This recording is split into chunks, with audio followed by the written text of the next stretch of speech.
Here are the tips for daily maintenance for your ROEST sample roaster. It's very easy and it takes only about 2 minutes. After every roasting session, empty the filter under the bean cooler, empty the chaff drawer, and wipe the fan gritter. Simply remove the bean cooler tray and empty the filter.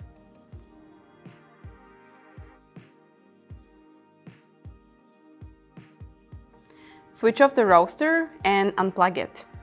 Open the drawer, remove the foam, and empty the drawer. You can also wipe it with a paper cloth or a brush. The black airtight foam in the front of the chaff drawer is there to create a vacuum.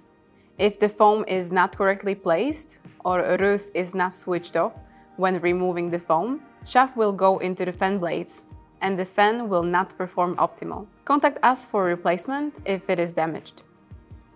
The chaff drawer can be emptied after every session or every 20 roasts.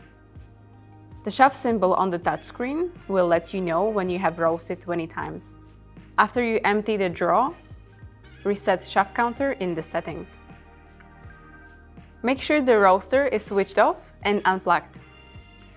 Use a dusting cloth and simply wipe the dust.